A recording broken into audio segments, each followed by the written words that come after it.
আসসালামু আলাইকুম dear students, কেমন আছো তোমরা? আশা করছি সবাই ভালো আছো। আজকে আমরা একটা নতুন টপিক শুরু করব। তোমরা নিশ্চয়ই খেয়াল করেছো আমরা ধারাবাহিকভাবে কিছু পড়া পড়ছি। আমরা নর্মাল লেবার দিয়ে শুরু করেছিলাম।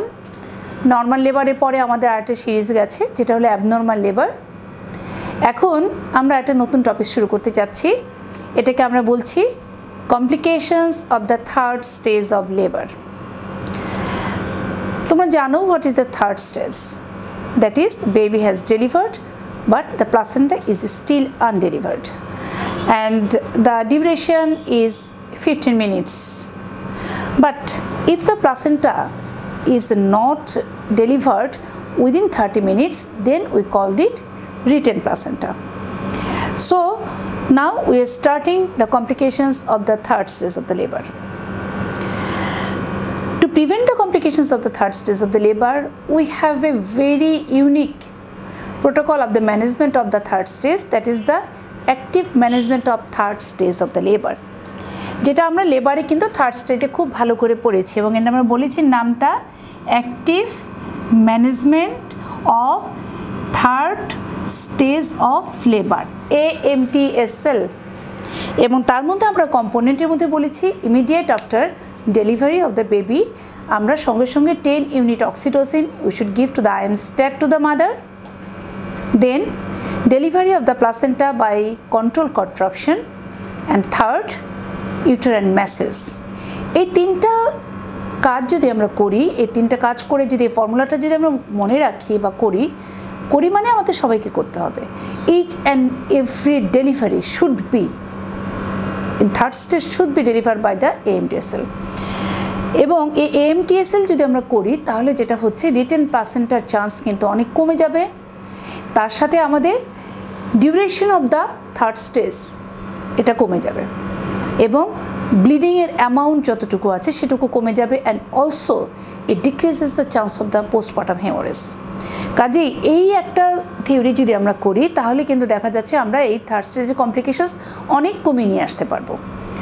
So third stage is the most crucial for the maternal life. এবং আমি যখন বলি তোমাদেরকে তখন সবসময় বলি যে দেখো ফার্স্ট স্টেজ এবং second stage it is natural, তোমার কিন্তু খুব একটা তেমন করার কিছু নেই, but in the third stage you have to do something actively, and this is the active management of third stage of the labour. তাহলে প্রথমে আমরা আসি যেটা what are the complications may happened in third stage of the labour. প্রথমে যে কমপ্লিকেশনসের নাম আসবে সেটা আসবে আমাদের হেমোরেজ। হেমোরেজ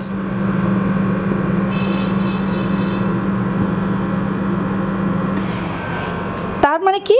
হেমোরেজ মানে ব্লিডিং, এক্সেসিভ ব্লিডিং আমাদের থার্ড স্টেজে হতে পারে। তো হেমোরেজের কথা যখন আমরা বলতে যাব তখন আমরা এই হেমোরেজটাকে দুটো ভাগে কিন্তু ভাগ করতে পারি।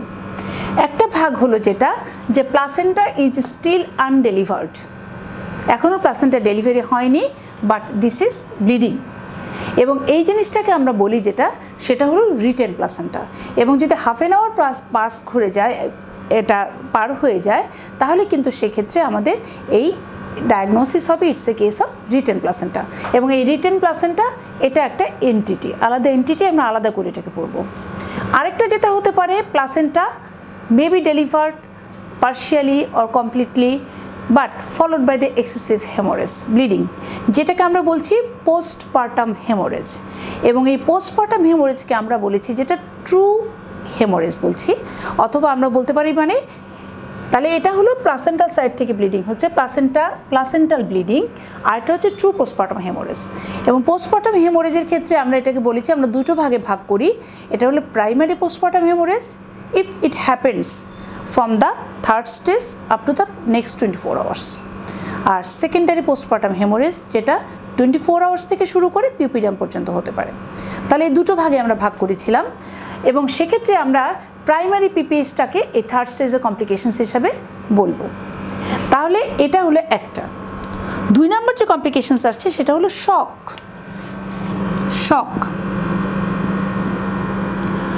এটাকে আমরা বলছি অবস্টেট্রিক শক, এবং এই অবস্টেট্রিক শকটা আমরা একটু ডিটেলস করে এখানে পড়ব।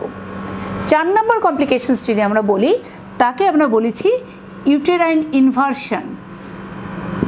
Uterine inversion. লাস্ট যেটা বলেছি সেটা হলো পালমোনারি এম্বোলিজম। Pulmonary embolism.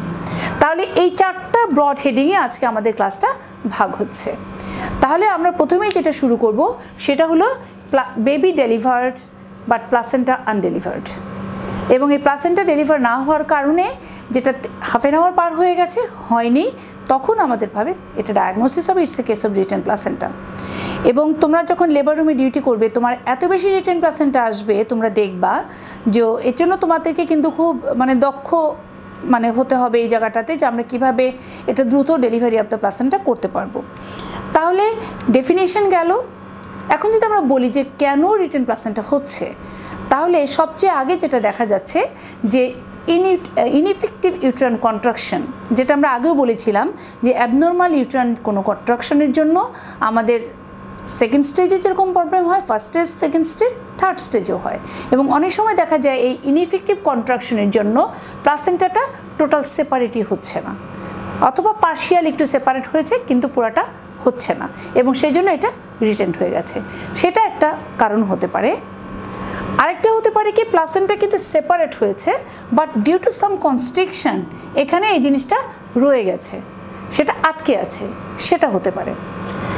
আরেকটা কারণ যেটা হতে পারে সেটা হলো যে আমরা mismanagement of the third stage of the labour, আমরা AMDSL করব কিন্তু দেখা যাচ্ছে প্লাসেন্টা সেপারেট হওয়ার আগে আমরা টানাটানি করছি, তারপরে সেটা হচ্ছে না, অ্যাবনর্মাল অ্যাকশন হয়ে যাচ্ছে, সেক্ষেত্রেও কিন্তু আমাদের অনেক সময় এই প্লাসেন্টা রিটেন্ট হয়ে যেতে পারে। আর ফাইনালি যেটা কারণ আছে সেটা হলো প্লাসেন্টা এখানে অ্যাডহেরেন্ট থাকতে পারে, মানে আটকে আছে। আটকে থাকার দুটো কারণ, একটা বলেছি যেটা যে ইনএফেক্টিভ ইউট্রাইন কন্ট্রাকশন, যে কারণে কন্ট্রাকশনটা ভালো না হওয়ার কারণে প্লাসেন্টা সেপারেট হতে পারেনি, এটা। আরেকটা হতে পারে প্লাসেন্টা এই যে ইউট্রাইন যে আমাদের এন্ডোমেট্রিয়াম এবং মায়োমেট্রিয়াম সেখানে একদম মরবিডলি অ্যাডহেরেন্ট প্লাসেন্টা, মরবিডলি অ্যাডহেরেন্ট প্লাসেন্টা। তাহলে এই যে মরবিড অ্যাডহেরেন্ট প্লাসেন্টা এটা একটা আলাদা এন্টিটি। আমরা নেক্সট তোমাদের যখন অ্যান্টিপার্টাম হেমোরেজ পড়াবো সেখানে আমরা মরবিড অ্যাডহেরেন্ট প্লাসেন্টা, এটাকে আমরা আরেকটা নাম বলি প্লাসেন্টা অ্যাক্টিটাস স্পেকট্রাম, PAS, প্লাসেন্টা অ্যাক্টিটাস স্পেকট্রাম। এবং এটার উপরেই কিন্তু আমাদের আলাদা একটা ক্লাস ইনশাল্লাহ থাকবে, কাজে ওখানে আমরা একটু কম যাব। তাহলে আমরা এখন একটা পেশেন্টকে কেস ডিল করছি। আমাদের ট্রলিতে একটা পেশেন্ট এসছে, দেখা গেছে দ্য ফিমেল বা mother has delivered A baby 6 hours back at home, ঠিক আছে। আবার অনেক সময় দেখা যেতে পারে যেটা আরও আর্লিয়ার আসতে পারে কাছাকাছি বাসা হলে, but placenta is retained. So আমরা ডায়াগনোসিস কীভাবে করব? ডায়াগনোসিস খুব সোজা, সে হিস্ট্রি দিচ্ছে যে তার বেবি ডেলিভারি হয়েছে but placenta undelivered. So placenta undelivered, সেই জন্য এটার নাম হলো written placenta. So it's an obstetric emergency. এবং আমরা পোস্টমর্টম হেমোরেজের যেমন বলবো যেটা ম্যানেজমেন্টটা খুব এনার্জেটিক হতে হবে এবং খুব দ্রুত করতে হবে, এবং it's a team work. So first thing is that shout for help, you can do it alone. আমরা সবাই লোক লাগবে, আমরা সবাইকে শাউট করব এবং সবাই আসবে।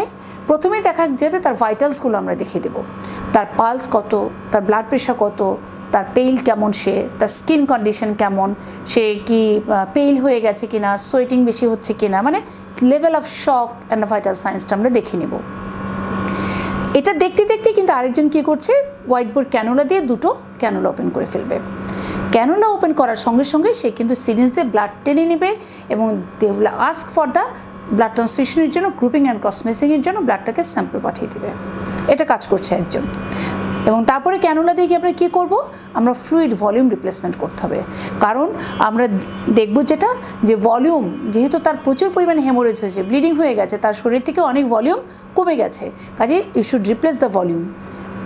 ভলিউম রিপ্লেসমেন্টের ক্ষেত্রে প্রথমে কিন্তু আমরা যখন ভলিউম রিপ্লেসমেন্ট করি তখন আমরা খুব র্যাপিডলি অ্যাটলিস্ট 2 to 2.5 লিটার আমরা রিঞ্জার্স ল্যাকটেড সলিউশন বা হার্টম্যান সলিউশন যেটাকে বলি সেটাকে আমরা দিতে থাকি, এটাকে আমরা বলি ক্রিস্টালয়েড।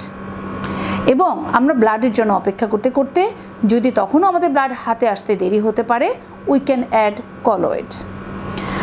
এবং ব্লাড ইজ দ্য ফাইনাল, যে ব্লাড এবং ব্লাড প্রোডাক্টটি আমাদেরকে দিতে হবে, তাও ওটা আনতে হবে। বাই দিস টাইম আমরা কি করব, will just simply pulpit the abdomen. Abdomen pulpit করলে আমরা যেটা দেখতে পাবো যে আমি কি করলাম, পালপেট করলাম। If the uterus is soft তাহলে বুঝতে হবে যেটা প্লাসেন্টা এখনও সেপারেট হয়নি এবং ইউট্রাসটা ইনফিনিটিভ কন্ট্রাকশনের মধ্যে রয়েছে। এবং সেই পর্যায়ে আমরা চট করে যেটা বলি যে আমাদের ড্রিপটা যেটা চলছে, আমাদের স্যালাইন যেটা চলছে, সেখানে 1 লিটারের মধ্যে কমপক্ষে 20 ইউনিট অক্সিটোসিন আমরা দিয়ে দিই। তাহলে 20 unit oxytocin in 1 litre of হার্টম্যান solution, সেটা চলতে থাকে। তাহলে সে কী করছে, সে আমাকে ইউট্রাসকে কন্ট্রাক্ট করতে সহায়তা করবে এবং এই প্লাসেন্টা সেপারেট করতে সহায়তা করবে। সেকেন্ড আমরা যে কাজটা করব সেটা হলো যে তার ব্লাডার কন্ডিশনটা কেমন, এটা অ্যাবডোমেনে যখন হাতি দিব যে ব্লাডার ফুল আছে কিনা। অনেক সময় সিম্পলি এমন হয় যে একটা ফুল ব্লাডার হয়ে জাস্ট এখানে বসে আছে, প্লাসেন্টা সেপারেট হয়ে এই জায়গাটাতে রয়েছে, লোয়ার সেগমেন্টে রয়ে গেছে প্লাসেন্টা, বাট এটা ডেলিভার্ড হতে পারছে না। কেন? এখানে একটা ফুল ব্লাডার তাকে অবস্ট্রাকল করছে।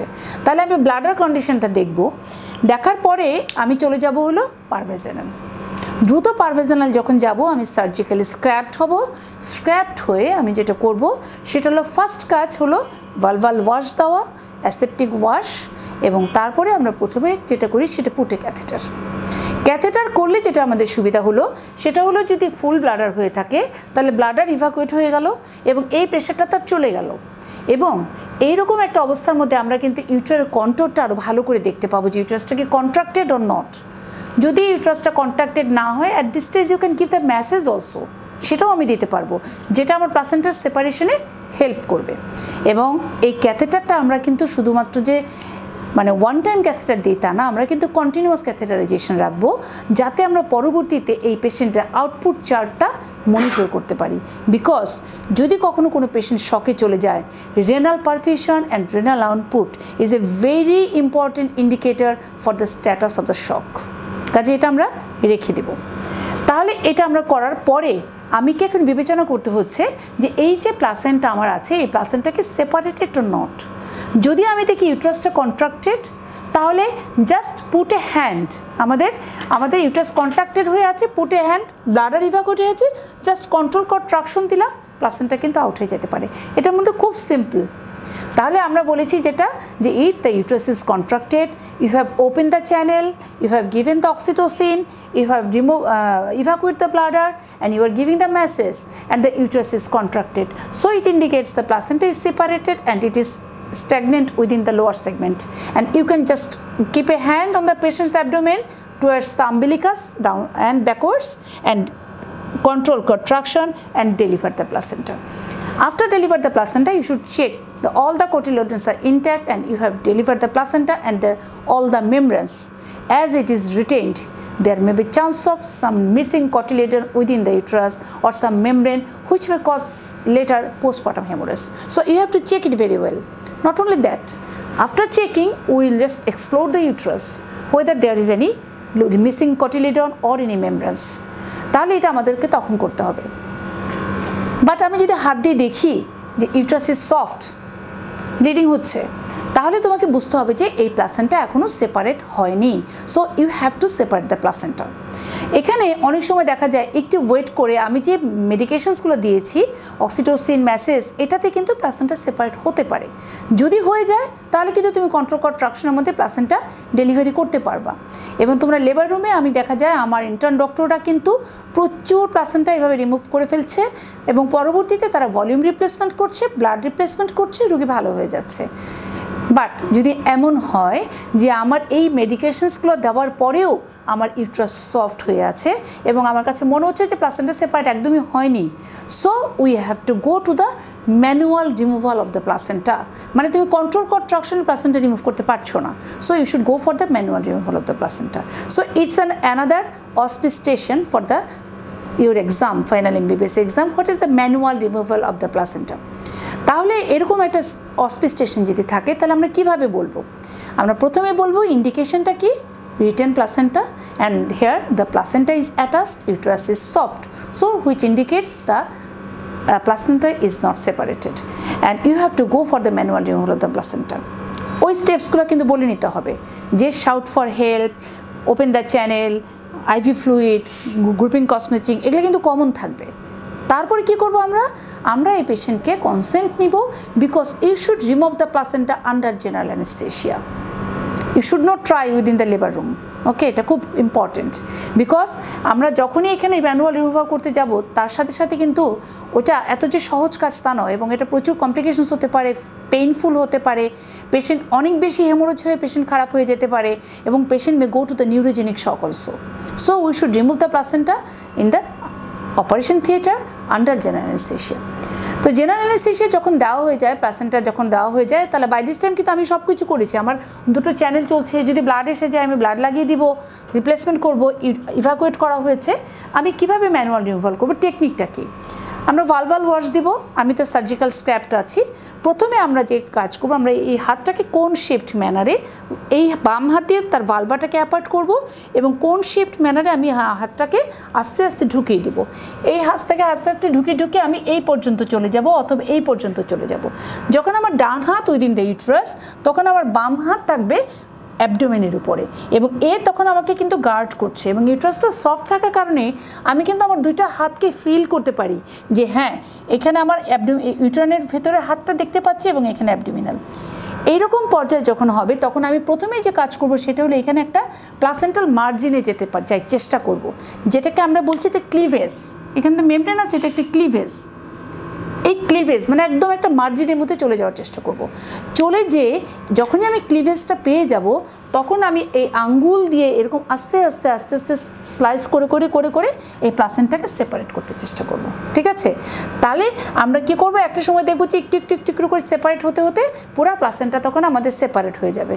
এবং এই বাম হাত কিন্তু সবসময়, left hand always act as a guard, because কখনো যেন এমন না হয় যে আমি এটা হাত দিয়ে চলতে যেতে একদম ইউট্রাস সব ফুটা করে ফেললাম, প্লাসেন্টা অনেক তো আটকে আছে, টেনে হিচড়ে বের করতে যে ইউট্রাস ইঞ্জুরি হয়ে গেল, পারফোরেশন হয়ে গেল, সেরকম যেন না হয়। তাহলে এটাকে গার্ড হিসাবে হয়েছে। যখন আমি দেখবো যে হ্যাঁ প্লাসেন্টা সেপারেট হয়ে গেছে, আমি বুঝতে পেরেছি প্লাসেন্টা আমি পেয়ে গেছি, তখন আমি কী করবো, প্লাসেন্টা লোয়ার সেগমেন্টে এনে এখানে আমি রাখবো। রেখে আমার এই ডান হাতটা স্টিল আমি কিন্তু ইউট্রাসের ভিতরে এরকম মুঠিবদ্ধ করে রেখে দেব। রেখে দিয়ে আমি এই যে কর্ডটা ধরে, এখানে আমাদের যে ককার্স ফরসেপস আছে সেটা দিয়ে কর্ডটা ধরে আমি কন্ট্রোল কর্ড ট্রাকশনের মতো করে প্লাসেন্টাটাকে বের করে ফেলবো।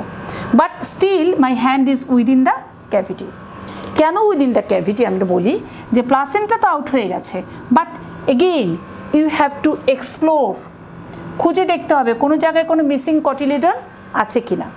2 নাম্বার, প্লাসেন্টা বের হয়ে যাওয়ার পরে আমি এই হাতে ম্যাসেজ করতে থাকবো, এবং আস্তে আস্তে ইউট্রাসটা কন্ট্রাক্ট করতে থাকবে, যেটা আমার পোস্টপার্টাম হেমোরেজকে কমাবে। এবং যখন আমি শিওর হব ভিতরে কোনো কটিলেডন্স নেই, আমি হাত দিয়ে বের হয়ে আসব, তখন I will ask my sister যে তুমি তাকে আর্গোমেট্রিন দাও। অক্সিডেশন তো আগেই চলছিল, আর্গোমেট্রিন দাও।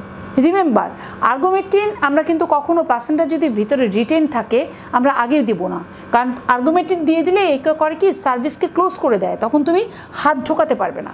কাজে আর্গোমেট্রিন কখনো আগে দেওয়া যাবে না। আর্গোমেট্রিন দিব আমি যখন শিওর হব যে আমি প্লাসেন্টা সেপারেট করে ফেলেছি, করে আমাদের নিচে চলে আসছে, ডেলিভার হয়ে যাচ্ছে, তখন আমি will explore for any missing cotyledon or any membrane, and then I will ask for the ergometrine. এবং তাতে আমাদের কী হবে, ইউট্রাসটা সাস্টেইন কন্ট্রাকশন করবে, তখন আমি আস্তে করে আমার হাতটাকে কিন্তু বের করে নিয়ে আসবো, এবং এই হাতটা দিয়ে আমরা ম্যাসেজটাকে কন্টিনিউ করব। ভিতরে যদি কোনো ক্লটেড ব্লাড থাকে সেটাও কিন্তু বের হয়ে আসবে। বের হওয়ার পরে আমরা প্লাসেন্টাটাকে আবার চেক করব যে হ্যাঁ প্লাসেন্টাকে পুরাটা ইনট্যাক্ট এসেছে কিনা। এবং ফাইনালি আমরা যেটা করব সেটা হলো আমাদের এই যে জেনিটাল ট্র্যাক্ট কোনো ইনজুরি আছে কিনা, কারণ থাকতে পারে এই যে প্লাসেন্টাটা আটকে আছে, মেবি কেউ ট্রাই করতে পারে, অথবা তার এমনিতেই তো ডেলিভারির ক্ষেত্রে অনেক সময় আমাদের জেনিটাল ট্র্যাক্ট ইনজুরি হতে পারে, ভ্যাজাইনাল, সার্ভাইকাল এরকম টিয়ার হতে পারে, কাজে এটা চেক করতে হবে। এরপরের যেটা কাজ তোমার সেটা হলো ভলিউম রিপ্লেসমেন্ট, যে আমার যতটুকু ভলিউম লস হয়েছে সেই রিপ্লেসমেন্টটা করব। এবং অবশ্যই প্রথমে আমরা 3 ধরনের ফ্লুইডের কথা অলরেডি বলেছি। ফার্স্ট অল, যেহেতু খুব rapidly will give the crystalloid solution with oxytocin. যদি আমাদের বাই দিস টাইম ব্লাড চলে আসে, please go through the third, that is blood. আর যদি ব্লাড আসতে আমার কাছে দেরি হয়ে যায়, then you can give the colloids. এই ক্রিস্টালয়েড, কলয়েড, এই বিষয়গুলো নিয়ে আসলে আমাদের সামনাসামনি কথা হলে আর একটু ভালো হতো। তো তারপরেও আমরা বলছি যেটা, যে ক্রিস্টালয়েড যেমন হার্টম্যান সলিউশনের কথা বলেছি, কলয়েডস যারা তোমরা জানো ডেফিনেশনগুলো যে কলয়েডস কাকে বলে, তোমরা বায়োকেমিস্ট্রিতে পড়েছো, এবং সেখানে আমরা আমাদের কলয়েডস হিসাবে আছে হেমাক্সিল, তারপর বিভিন্ন রকম প্লাজমা প্রোডাক্ট সেগুলি আছে, আর ফাইনালি যেটা আছে সেটা হলো ব্লাড। এবং দেখা যাচ্ছে যে এই জিনিসটা হয়ে যাওয়ার পরে তোমরা পেশেন্টটাকে সুন্দর মতো ক্লিন করবে এবং তাকে ক্যাথেটার দেওয়া আছে এবং তার কতটুকু ফ্লুইড ইনপুট হচ্ছে, কতটুকু আউটপুট হচ্ছে, তার কন্ডিশনটা কি, আমরা কতটুকু ব্লাড লাগবে, এই অ্যাসিস্টগুলো করবে। অ্যান্টিবায়োটিক মাস্ট, তাই তো, কারণ যেহেতু আমরা প্রচুর হ্যান্ডেলিং করেছি, দেয়ার ইজ এভরি চান্স, এই পেশেন্টেরই কিন্তু চান্স থাকবে পরবর্তীতে পোস্টপার্টাম হেমোরেজ হওয়া, এবং তারপরও যেটা চান্স থাকবে যে পরবর্তীতে তার কিন্তু সেপসিস হওয়ার চান্স থাকবে, পিউপোরিয়াল সেপসিস, কারণ প্রচুর হ্যান্ডেলিং হয়ে যায়।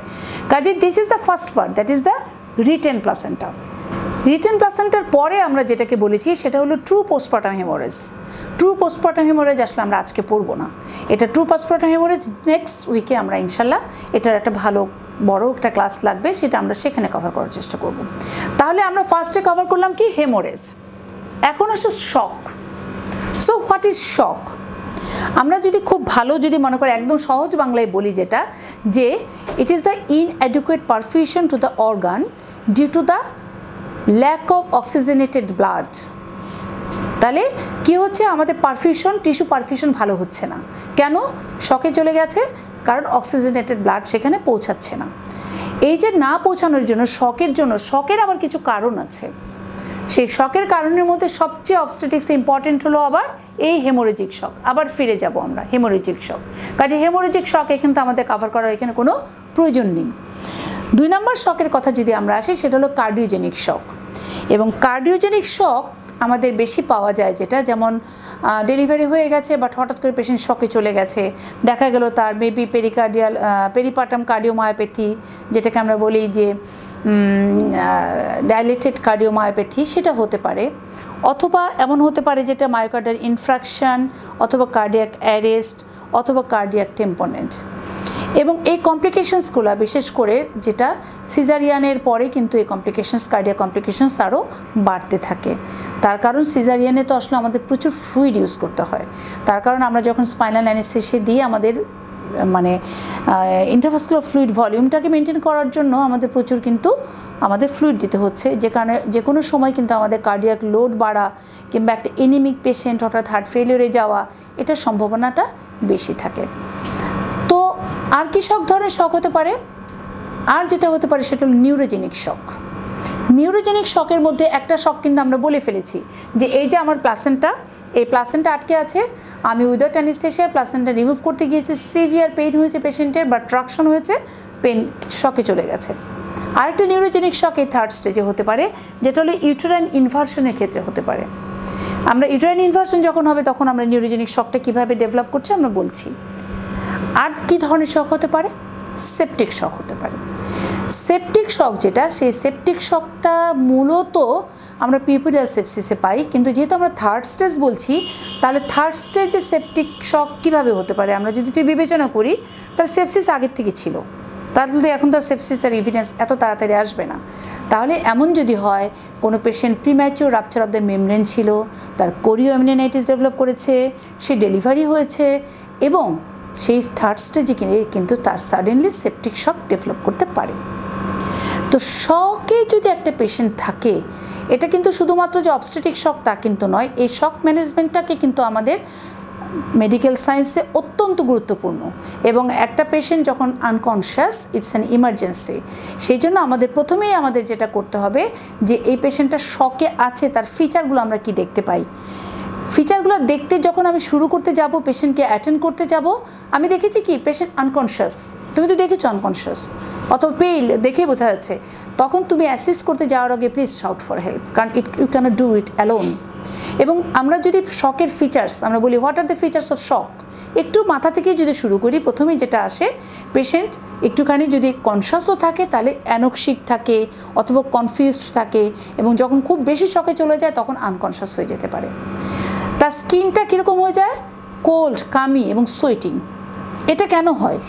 শক হওয়ার কারণে যে পেরিফেরাল যে ভাস্কুলারগুলো আছে এরা কি করে? কনস্ট্রিক্ট করে, এবং তারা তার যে ব্লাড যতটুকু ভলিউম আছে সেটাকে ভাইটাল অর্গানসগুলোতে পাঠিয়ে দেয়, শিফট করে।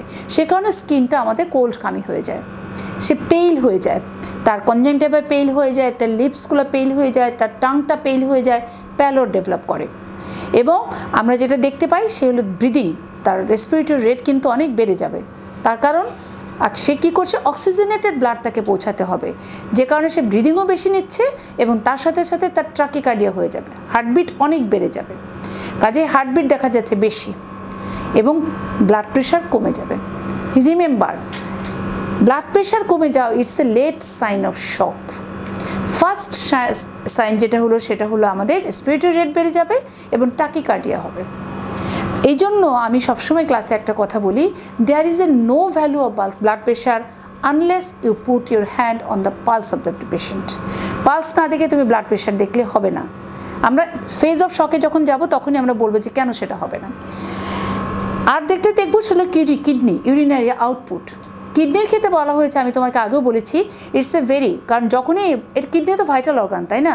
তাহলে কি হচ্ছে, আমাদের পেরিফেরাল ভেসেলস সমস্ত কিছু আমাদের ভাইটাল অর্গানে শিফট করেছে। যখন কিডনি সাফার করছে তোমাকে বুঝতে হবে এটা একটা লেট স্টেজ অফ শক বা ইরিভার্সিবল শকে চলে গেছে পেশেন্ট। কাজে এটা আমাদের খুব গুরুত্বপূর্ণ এবং এইটা দেখে আমরা শকটাকে অ্যাসেস করব। আর যদি সেপটিক শক হয় কখনো, তাহলে সেখানে ট্যাকিকার্ডিয়া থাকে এবং তার সাথে জ্বর থাকতে পারে, পাইরেক্সিয়াও কিন্তু থাকতে পারে। তাহলে এরকম একটা শকের পেশেন্ট যদি জ্বর থাকে তখন তোমাকে চিন্তা করতে হবে যে দেয়ার মেবি সেপটিক শক। মনে করো তার প্লাসেন্টা, বেবি ডেলিভারি হয়েছে আগে 6 ঘন্টা আগে, 10 ঘন্টা আগে, আমি এমনও পাই 24 ঘন্টা আগে তার বেবি ডেলিভারি হয়েছে, প্লাসেন্টা রিমুভ করার চেষ্টা করেছে, পারে নাই, তারপরে এসেছে।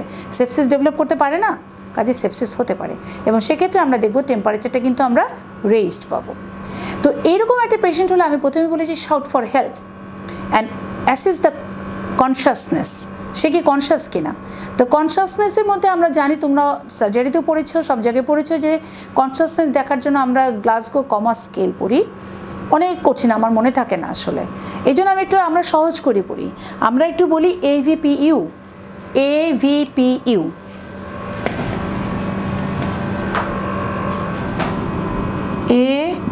AVPU, এ মানে অ্যালার্ট। আমি ডাকছি হ্যালো হ্যালো, দেখি তাকান তো মা, তাকান তো, সে অ্যালার্ট, তাকাচ্ছে, তাহলে সে অ্যালার্ট। আর এটা কি হলে ভি, সে অ্যালার্ট না, বাট যখন নাকি আমি ডাক দিচ্ছি তখন সে কথা বলছে, ভয়েস স্টিমুলাই, মানে সে রেসপন্ড করছে অন ভয়েস স্টিমুলাই। তারপরেও যদি না হয় তখন আমরা তাকে পেইন দিই, পেইন। এবং সবচেয়ে দেখবো যে চট করে দেখবো যে আমরা চোখের এখানে সুপ্রাঅরবিটাল রিজনের নার্ভের উপরে একটু পেইন, প্রেশার ক্রিয়েট করি। যখন পেইন দিই, দেখি মা তাকান তো, মা যখন এটাতে স্টিমুলাস করে তখন আমরা এই থার্ড ফেজে চলে যাই। এবং লাস্ট যেটা এটা হলো আনকনশিয়াস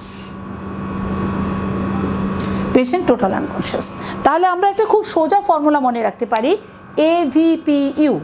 এটা দেখে কিন্তু আমরা তাকে রেসপন্ডিংটা বুঝতে পারি যে সে লেভেল অফ কনশাসনেসটা তার কোন পর্যায়ে আছে। আরেকটা কথা আমরা শক ম্যানেজমেন্টের সময় তোমাদের সবসময় বলি, তোমরাও বলো, যেটা ABC। সুন্দর মতো বলে দাও ABC। আমার কাছে মনে হচ্ছে আমরা ধারালিপি পড়ছি না, কি যেন বলে ক্লাস 1-2-তে, বেবি ক্লাসে ABC ম্যানেজমেন্ট। বাট অনেক সময় আমরা এটা ক্লিয়ার করে বুঝি না, হোয়াট ইজ ABC মানে এয়ারওয়ে, B মানে ব্রিদিং, C মানে সার্কুলেশন। এয়ারওয়ে, ব্রিদিং, আর তারপর সার্কুলেশন। আমাদের একটা অ্যাটিটিউড থাকে, আমরা সবসময় সার্কুলেশন নিয়ে আগে চিন্তিত হই, পালস কত, ব্লাড প্রেশার কত, চ্যানেল ওপেন করো। বাট একটা পেশেন্ট সার্কুলেশনটা তখনই থাকে না যখন তার এরিয়েশন হয় না, মানে এয়ারওয়ে বা ব্রিদিং হয় না, তখনই তার সার্কুলেশনটা থাকে না। কাজে ফার্স্ট তোমাকে যেটা দেখতে হবে, রুগী শ্বাস নিচ্ছে কিনা। শ্বাস নিচ্ছে কিনা চেক করার জন্য আমরা শ্বাস নিচ্ছে কিনা আমরা এখানে একটা হাত দিলে দেখতে পাই নাকের কাছে শ্বাস নিচ্ছে কিনা, অথবা চেস্ট মুভমেন্ট দেখলে আমরা বুঝতে পারি যে শ্বাস নিচ্ছে কিনা। এবং এই পর্যায়ে ফার্স্ট তোমার কাজ রুগীর হেডটাকে একটু এক্সটেন্ড করে দিলে যখন তার এয়ারওয়েটা স্ট্রেটেনিং হয়ে যায় রুগী তখন কিন্তু শ্বাস নিতে দেখা গেলে তুমি এরকম স্ট্রেট করে দিয়েছো, রুগী শ্বাস নিচ্ছে। তাহলে ফার্স্ট অফ অল তোমাদের এয়ারওয়েটা ক্লিয়ার আছে কিনা। আবার অনেক সময় দেখা যাচ্ছে যে সিক্রেশন দিয়েও কিন্তু আমাদের এয়ারওয়েটা ব্লক থাকতে পারে, এবং সেই ক্ষেত্রে কিন্তু আমাদের সাকশন দিয়ে এয়ারওয়েটাকে ক্লিয়ার করে দিতে হবে। তাহলে ফার্স্ট থিং হলো এয়ারওয়ে, প্যাটার্নটা আছে কিনা, এয়ারওয়েতে বাতাস এন্ট্রি করছে কিনা। যদি বাতাস এন্ট্রি করে এবং পেশেন্ট যদি ব্রিদিং নিয়ে থাকে, ব্রিদিং নিচ্ছে, তখন তোমাকে তার রেসপিরেটরি রেটটাকে গুনতে হবে এবং রেসপিরেটরি রেট যদি বেশি থাকে তাহলে পুট অক্সিজেন। কিন্তু কী হয়েছে ঘটনা, রোগী শ্বাস নিচ্ছে না, তুমি বলছো অক্সিজেন আনেন, অক্সিজেন আনেন। রোগী শ্বাস না নিলে অক্সিজেন দিয়ে কী লাভ? এবং তখন যাই অক্সিজেন সিলিন্ডার খুঁজে পাওয়া যাচ্ছে না এবং রুগীরা কী হচ্ছে, তারা মনে করছে অক্সিজেনের অভাবেই আমাদের পেশেন্টটা কিন্তু মরে গেছে, যেগুলো নিয়ে কিন্তু আমাদের ওয়ার্ডে বেশিরভাগ ঝামেলা হয়। But don't shout please. আগে অক্সিজেনের জন্য যে রুগী ব্রিদিং নিতে পারছে সে এয়ার থেকে যে ততটুকু অক্সিজেন পাবে দ্যাট ইজ সাফিসিয়েন্ট। তারপরে তুমি তাকে রেসপিরেটরি চাপটা কমানোর জন্য, রেসপিরেটরি রেট কমিয়ে আনার জন্য বা বেশি এরিয়েশনের জন্য তুমি অক্সিজেন দিতে পারো। বাট ফার্স্ট তুমি দেখো তার এয়ারওয়ে ক্লিয়ার আছে কিনা, সে ব্রিদিং নিচ্ছে কিনা। যদি ব্রিদিং নিতে না নেয়, যদি ব্রিদিং সে না নেয়, শ্বাস নিচ্ছে না, straight go for the circulation. What is the pulse, what is the blood pressure. যদি পালস রেটটা প্রথমেই বললাম ট্যাকিকার্ডিয়া থাকে শকে এবং ব্লাড প্রেশার কমে যায়, এবং এই ধরনের একটা পেশেন্ট যদি তখন আমাদের সার্কুলেশন কাট অফ হয়ে যায় এবং ব্রিদিং না নেয়, you should go for the CPR, cardio pulmonary resuscitation, সিপিআরে চলে যেতে হবে। যখন আমরা সিপিআরে চলে যাব এবং তোমরা অ্যাডাল্ট রিসাসিটেশন সিপিআরের তোমরা অনেক বিভিন্ন রকম ইউটিউবে দেখতে পারো, অথবা ক্লাসে আমরা দেখাই তোমাদেরকে কীভাবে সিপিআর, অথবা অনেক সময় এটাকে ড্রামা ড্রিল এগুলো হয় যে কীভাবে সিপিআর দেওয়া হয়। তো সিপিআর যখন আমরা দিব, কার্ডিও পালমোনারি দুটো দিতে হবে। কাজে সার্কুলেশনটাকে মেনটেন করতে হবে। আমরা কি করব, এখান দিয়ে আমরা মাউথ দিয়ে আমরা আম্বু ব্যাগ দিয়ে তাকে ব্রিদিং দিব এবং কার্ডিয়াক মেসেজ দিব। এই তিনটা জিনিস দিয়ে আমাদের কিন্তু সিপিআর আমরা মেনটেন করব। তাহলে এভাবে একটা পেশেন্ট যখন শক থেকে ফিরে আসবে, then you have to go for the secondary survey. কেন সে শকে গেল, এই শকে যাওয়ার কারণ কি? এটা কি হেমোরেজ, এটা কি নিউরোজেনিক শক, আর এটা কি cardiogenic shock? If haemorrhagic shock, haemorrhage, fluid replacement and blood volume replacement, patient ঠিক হয়ে যাবে। But if it is cardiogenic shock, তখন কী হতে হবে আমাদের? কার্ডিওজেনিক শক হলে আমাদেরকে আমাদের কার্ডিয়াক ডক্টর স্পেশালিস্ট যারা আছে আমরা তাদের হেল্প নিই এবং তখন তারা আমাদেরকে এসে সাহায্য করেন এবং সেই কার্ডিওজেনিক শকটাকে আমরা ম্যানেজ করার জন্য চেষ্টা করব। নিউরোজেনিক শকের ক্ষেত্রেও কিন্তু একই রকম। তাহলে নিউরোজেনিক শক, তাহলে শকের ব্যাপারে হলো অবস্টেটিক্সের শক এত বেশি যে তোমার কাছে মনে হবে যে আমরা বোধহয় শকের মধ্যেই বসবাস করি। তো এবং প্রায় ইচ অ্যান্ড এভরি পেশেন্ট দেখা প্রায় প্রতিদিন শক আসতেছে। এবং জন্য এই যে শক, এই শক ম্যানেজমেন্টের জন্য এটাকে খুব আর্লি ডায়াগনোসিস করতে হবে এবং খুব এনার্জেটিক এবং খুব রেসপন্সিভ হতে হবে। রেসপন্সিভ মানে হলো রুগী এসেছে আচ্ছা আসি, ওরকম করলে হবে না। রুগী এসেছে আমাকে প্রম্পট অ্যান্ড শাউট, এই পেশেন্ট খারাপ এসে তাড়াতাড়ি আসো। এবং সব ম্যানেজমেন্ট করার জন্য আমাদের লেবার ওয়ার্ড এবং ওটিতে কিন্তু আমাদের আলাদা কিট থাকবে, যেটা আলাদা বক্স থাকবে, এটা শকের বক্স, শক ম্যানেজমেন্ট করার বক্স থাকবে। তার কারণ তুমি চ্যানেল ওপেন করতে যাচ্ছ, তুমি দেখা যাচ্ছে আইভি ক্যানুলা খুঁজে পাচ্ছ না, অথবা ফ্লুইড পাচ্ছ না, অথবা চ্যানেল পাচ্ছ না, অথবা দেখা যাচ্ছে কি তুমি ক্যাথেটার দিতে চাচ্ছ, ক্যাথেটার খুঁজতে পারছো না, ক্যাথেটার আছে তো ইউরিন ব্যাগ নেই, অনেক কিছু হতে পারে। কাজে আমাদের একটা কিট থাকে, সেই কিটটা আমাদের গুছিয়ে নিতে হয়। তাহলে দিস ইজ অল অ্যাবাউট শক। আমরা শকের মধ্যে এই জিনিসগুলাই জানলাম। এরপর যেটা হলো আরেকটা কথা হলো শক কেন হবে, সেকেন্ডারি সার্ভে অ্যান্ড গো। যদি সেপসিক্স হয় তাহলে antibiotic and shock management, neurogenic shock, cardiogenic shock যেরকম হবে সেভাবে আমাকে ম্যানেজ করতে হবে। এরপরে আসি ইউটেরাইন ইনভার্সন। তোমরা তো ইনভার্সন নিশ্চয়ই বুঝতে, এবিসি ম্যানেজমেন্ট কি বোঝা গেছে তো? Airway, breathing and circulation. ABC management বলে বসে থেকো না প্লিজ, এটাকে বলবে এবিসি মানে airway, we have to secure a patent airway. এই এয়ারওয়ে কিন্তু আমরা যেটা বলেছি হেডটাকে এক্সটেন্ড করেছি, এছাড়া আমরা এটাকে প্যাটেন্ট করতে পারি কিভাবে? আমরা একটা মাউথ গ্যাগ দিতে পারি, দিলে আমরা কিন্তু সুন্দর মতো আর টাং ফল হয়ে যায়, যখন পেশেন্ট আনকনশিয়াস হয়ে যায় টাং ফল হয়ে যায়, দেখা যাচ্ছে এটাকে অবস্ট্রাকল করে দেয়। সেক্ষেত্রে একটা মাউথ গ্যাগ যদি আমরা দিয়ে দিই তাহলে টাং ফলটা হচ্ছে না। এবং এয়ারওয়ে যদি তোমার প্যাটেন্ট না থাকে, তুমি যতই অক্সিজেন তাকে দাও সে কিন্তু ব্রিদিং পর্যন্ত, লাংস পর্যন্ত যাবে না। আবার ব্রিদিং সে যদি না নেয় তাহলে কিন্তু এয়ারওয়ে প্যাটার্ন থেকে কোনো লাভ নেই, then you will go for the circulation. তাহলে এই সিকোয়েন্সটা আমাদের মনে রাখতে হবে। তাহলে আমরা দুটো আজকে কি শিখেছি, মন্ত্র শিখেছি। একটা হলো AVPU, AVPU মানে alert, response to the voice stimuli, response to the painful stimuli and unresponsive or unconscious. এখন আসো হোয়াট ইজ ইনভার্সন। ইনভার্সন মানে আমরা যে ছবি আঁকলাম, এটা হলো ইউট্রাস, থার্ড স্টেজে হয়। প্লাসেন্টা এখানে আটকে ছিল, আমরা এখান দিয়ে প্লাসেন্টা বের করতে চাচ্ছি, বাট কী হয়েছে, প্লাসেন্টা তো আউট হয়ই নাই, ইউট্রাসটা বরং এরকম হয়ে উল্টা হয়ে, এখানে সার্ভিক্স, এখানে উল্টা হয়ে বের হয়ে আসছে। এটাকে আমরা বলছি ইউটেরাইন ইনভার্সন। অনেক সময় বাতাসের মধ্যে আমরা এরকম ছাতা মাথায় দিয়ে যদি যাই, তাহলে দেখবো এদিক থেকে বাতাস আসছে, ছাতাটা পুরো উল্টে গেছে। This is inversion. এবং এই ইনভার্সনটা যদি হয়, তাহলে the patient May go immediate to the shock. এবং যখনই সেই ইনভার্সন আসে, এই যে ইউট্রাসের এখানে আমাদের ওভারি আছে, লিগামেন্টসগুলো আছে, এখানে প্রচণ্ড স্ট্রেচিং হয়, এবং স্ট্রেচিং হয়ে the patient will go to the neurogenic shock. তাহলে এই যে একটা নিউরোজেনিক শকের কিন্তু আরেকটা উদাহরণ আমরা এখানে পেয়ে গেলাম, যে it may happen in the uterine inversion. তো uterine inversion হলে usually the patient comes with shock, and again you have to manage the shock. Shock management করার পরে আমরা যেটা করি সেটা হলো কি, যদি আমাদের প্লাসেন্টা অলরেডি সেপারেট হয়ে যায়, তাহলে এটাকে আমরা এই জায়গাটাতে মুষ্টিবদ্ধ হাত দিয়ে ধরে আস্তে আস্তে আস্তে করে রিপ্লেস করে ভিতরে আমরা হাতটাকে রেখে দিই, চ্যানেল ওপেন করি, অক্সিটোসিন ড্রিপ দিই, বা হাত দিয়ে এটাকে গার্ড করি, এবং যখন আমি শিওর হই যে ইউট্রাসটা পর্যাপ্ত পরিমাণে কন্ট্রাক্টেড করেছে, তখন আমি হাতটাকে বের করে নিয়ে আসতে পারি।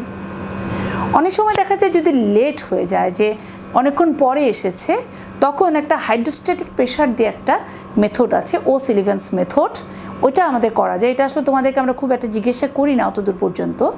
আরেকটা যেটা আছে, যে এই ইনভার্সনটা কিন্তু অ্যাকুট ইনভার্সন হতে পারে, ক্রনিক ইনভার্সন হতে পারে। ক্রনিক মানে হলো ইনভার্সন হয়েছে, এটা কিন্তু আর রিপোজিশন হয়নি, এটা বেড়ে হয়ে আছে, আস্তে আস্তে সে শক রিকভারি করেছে, বেঁচে আছে, আস্তে আস্তে এটা ইনফেক্টেড হয়ে তার নেক্রোস্ট হয়েছে, শ্যাগি হয়ে গেছে, ব্লিড করছে, গন্ধ হয়েছে, পচেছে, তারপরে এসেছে আমাদের কাছে, এরকমও কিন্তু আসতে পারে। So inversion may be acute, may be chronic. কেন ইনভার্সন হয়? ইনভার্সনের মধ্যে সবচেয়ে বেশি যেটা হয়, যে mismanagement of the third stage of the labour. Uterus contract করে নাই, অথবা প্লাসেন্টা সেপারেট হয় নাই, জোর করে কেউ কর্ড দিয়ে টান দিয়ে এটাকে বের করতে গিয়ে উল্টা হয়ে চলে আসলো, অথবা কেউ জোরে একটা ফান্ডাল প্রেশার দিয়েছে, যে ইউট্রাস কন্ট্রাক্টেড হয়নি, উল্টা হয়ে বের হয়ে আসছে, এটা স্পন্টিনিউয়াস, এরকম কিন্তু হতে পারে। এবং আমরা ডায়াগনোসিসের কথা বললাম, আমরা দেখব একটা মাস বের হয়ে আসছে, এই মাসের মধ্যে আবার কখনো কখনো এমনও হতে পারে যে এই মাসের সাথে সেখানে আবার প্লাসেন্টা লেগে আছে, সেটা হতে পারে, আবার প্লাসেন্টা লেগে নাও থাকতে পারে। এবং এটার ম্যানেজমেন্ট হলো শক ম্যানেজমেন্ট। 2 নম্বর যেটা হলো reposition of the uterus. Reposition করার পরে প্লাসেন্টা রিমুভ করতে হবে, এবং ইউটেরাস যখন কন্ট্রাক্ট করবে তখন আমি হাতটাকে বের হয়ে নিয়ে আসবো। এটাতে যদি না হয়, লেট হয়ে গেলে ও সুলিভান্স মেথড, যেটাকে আমরা বলছি হাইড্রোস্ট্যাটিক প্রেশার দিয়ে, মানে পানি নর্মাল স্যালাইন, মানে ভালভার ওখানে চাপ দিয়ে ধরে এমন ফোর্সে নর্মাল স্যালাইন দেওয়া হয় যে এটাকে চাপের চোটে উপর দিকে উঠে যায়, সেরকম একটা পদ্ধতি আছে। অথবা কখনো কখনো ক্রনিক ইনভার্সন যদি হয়, আমাদের ল্যাপারোটমিও লাগতে পারে, সেরকম হতে পারে। So this is all about the uterine inversion. Last যে কথাটা বলতে চাচ্ছি সেটা হলো পালমোনারি এম্বোলিজম। এই যে পালমোনারি এম্বোলিজম খুব আনফর্চুনেট, এটা unfortunate for the patient and for the obstetrician, because এটা আমরা সবসময় প্রিভেন্ট করতে পারি না। এটার কিছু রিস্ক ফ্যাক্টর আছে, যেমন আমরা দেখেছি যাদের বয়স বেশি, মোর দেন 35, ওবেসিটি আছে, তার সাথে মনে করো হাইপারটেনশন, ডায়াবেটিস, কিছু আলাদা কোমরবিডিটিসগুলো রয়েছে, তারপর হাই বার্থ অর্ডার, 3-4টা বাচ্চা আছে আগে, তারপরে তার মনে অ্যাথেরোস্ক্লেরোটিক কোন ডিজিজ যদি থাকে, এসএলই, এই ধরনের কিছু মাল্টি সিস্টেম ডিসঅর্ডার যদি থাকে, এবং আরও বেশি যেটা হয় সেটা হলো prolong labour, obstructed labour, anaemia itself. এই যে কথাগুলো আছে, এইসব ক্ষেত্রে কিন্তু আমাদের এম্বোলিজম হতে পারে। তোমরা তো জানো এম্বোলিজম মানে হলো যে কোনো একটা থ্রম্বাই সেখান থেকে ছুটে গেছে, থ্রম্বাস। এবং এম্বোলাইটা কিন্তু 2 রকম জিনিস, একটা সলিড হতে পারে, এবং যেটাকে আমরা থ্রম্বাস বলছি, অথবা এয়ার দিয়ে হতে পারে। তো ডেলিভারির পর আমাদের এই থ্রম্বাস হতে পারে, যেটা হলো অ্যামনিওটিক ফ্লুইড দিয়ে হতে পারে, অ্যামনিওটিক ফ্লুইড এম্বোলিজম আমরা বলি। মানে এটা এত আনফর্চুনেট যে কোনো জায়গায় কোনো সমস্যা নাই, কিন্তু কেন হয় আমি বলি একটু। তোমাদের এই যখন আমাদের প্লাসেন্টা যখন সেপারেট হয়ে গেল, এখানে প্রচুর সাইনাস আছে, এবং এই সাইনাসগুলো কিন্তু ওপেন, মানে কন্ট্রাক্ট এখন ইউট্রাস করে নাই, এবং সাইনাসগুলো একদম ক্যানেলের মতো বড় ওপেন সাইনাস দেখা যায়। আমরা অনেক সময় সিজারিয়ান সেকশন করলে সাইনাসগুলো ওপেন দেখতে পাচ্ছি, এবং এখান দিয়ে সাডেনলি কোনো এয়ার ঢুকে গেল, তো এয়ারটা ঢুকে গেলে এম্বোলাই হয়ে গেল, এম্বোলাই হয়ে যেয়ে যদি আমাদের লাংসে চলে যায় অথবা আমাদের ব্রেনেও চলে যেতে পারে, কারণ ব্রেনের চেয়ে বেশি হলে এফেক্ট করে লাংসে, যে যদি কোনো সময় মেজর ভেসেলকে আটকে দেয় এবং তাহলে বড় একটা জায়গা কিন্তু পালমোনারি আমাদের সার্কুলেশন কাট অফ হয়ে গেল, হয়ে যাওয়ার পরে তার রেসপিরেটরি ডিস্ট্রেস ডেভেলপ করলো, পালমোনারি এডিমা ডেভেলপ করলো, and the patient die within few minutes or hours patient may die, সেটা হতে পারে। আর হলো অনেক সময় deep vein thrombosis, deep vein thrombosis, সেখান থেকে কোনো থ্রম্বাই ছুটে গেল, এবং ডিপ ভেইন থ্রম্বোসিসের জন্য যে রিস্ক ফ্যাক্টরগুলোকে আমরা বললাম যে এইজ, মানে advance age, high parity, obesity, তারপরে হলো তোমার ডায়াবেটিস মেলাইটাস, হাইপারটেনশন, এসএলই, তারপর prolong labour, obstructed labour, anaemia, এই জিনিসগুলো যদি থাকে তাহলে তাদের একটা ডিপ ভেইনে একটা থ্রম্বাস তৈরি হয়ে গেছে। এই থ্রম্বাসটা যদি ডিসলজ হয়ে যায়, সে যদি তোমার লাংসের যেরকম কোনো ভাইটাল একটা জায়গায় একটা বড় একটা লোবকে যে শুধু যে সে আটকে দেয়, তাহলে কী হবে, সে কাজ করছে না, কাজ না করার কারণে সেখানে আমাদের কি হচ্ছে, সার্কুলেশনটা কাট অফ হয়ে গেল। আমরা যদি ক্লিনিক্যাল ফিচারটা দেখি তাহলে দেখা যাবে যে আমরা কি পাবো, একটা পেশেন্ট দিব্যি বসেছিল অথবা সুন্দর মতো রেস্টে ছিল, সাডেনলি পেশেন্ট ডেভেলপ শক, কীরকম শকে, সে আনকনশিয়াস হয়ে গেল, তার সোয়েটিং হতে থাকলো, তার রেসপিরেটরি ডিস্ট্রেস হতে থাকলো, এটা দেখে আমরা বুঝি যেটা হতে পারে।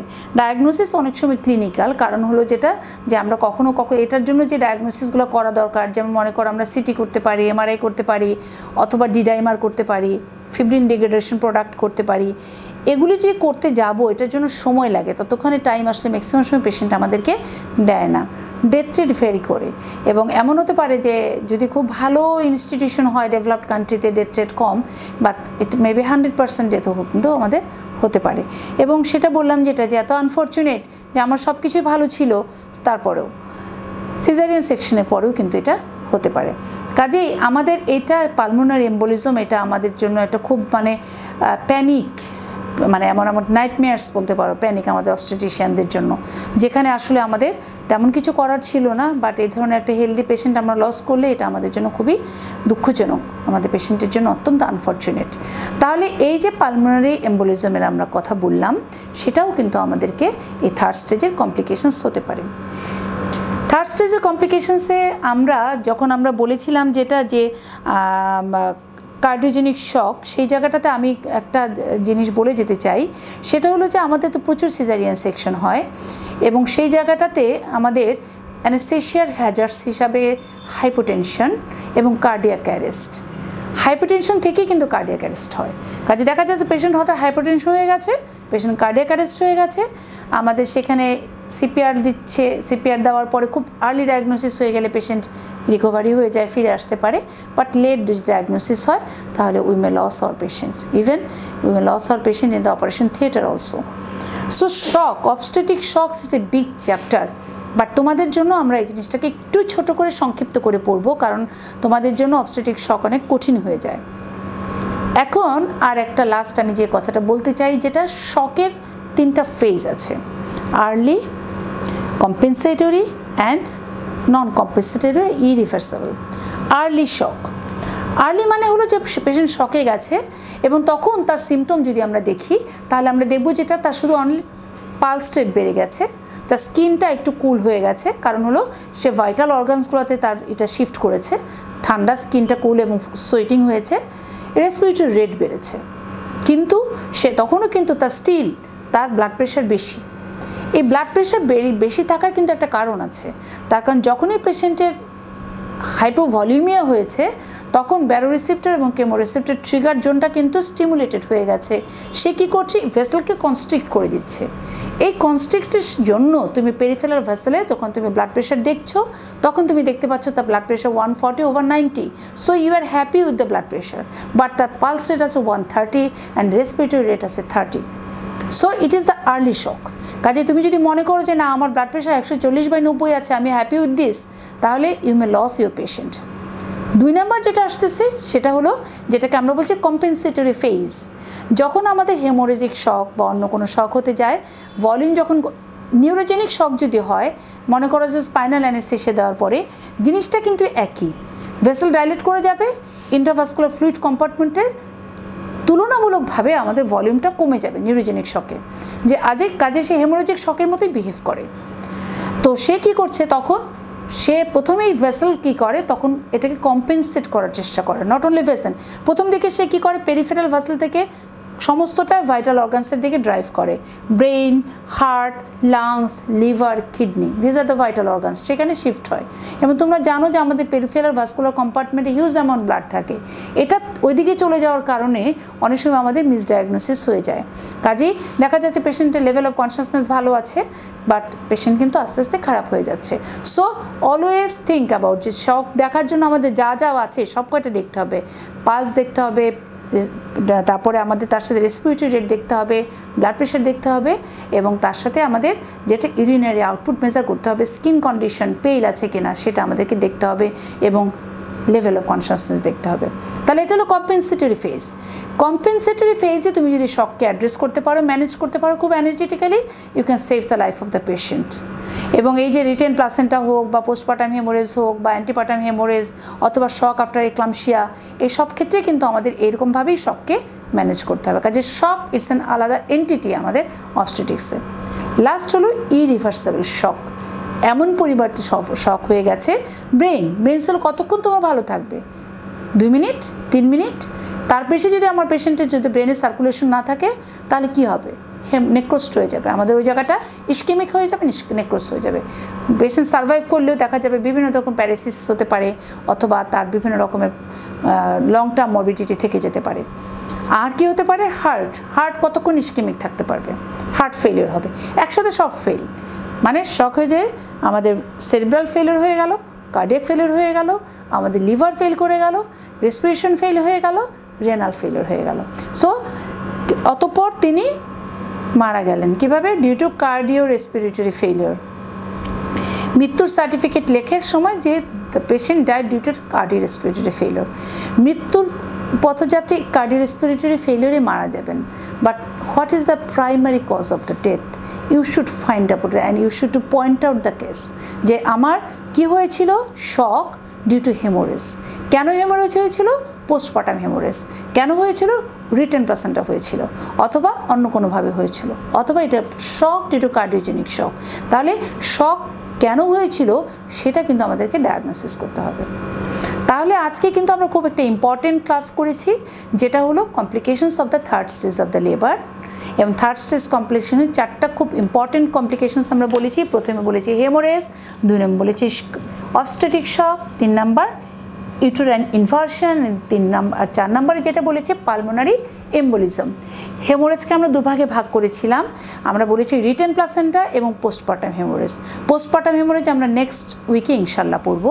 এবং শককে আমরা আবার কতগুলো কজ বলেছিলাম, আমরা বলেছি it may be haemorrhagic shock, it may be cardiogenic shock, it may be neurogenic shock, it may be septic shock, 4টার কথা বলেছি।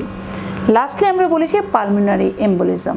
এবং পালমোনারি এম্বোলিজম নিজে একটা এন্টিটি হতে পারে আলাদা, অথবা there may be embolism due to the any deep vein thrombosis, that is the ডিভিটি।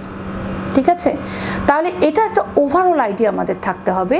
এবং shock management it should be very energetic and very rapid, volume replacement আর ব্লাডের রিপ্লেসমেন্ট, ব্লাড অথবা ব্লাড প্রোডাক্টস।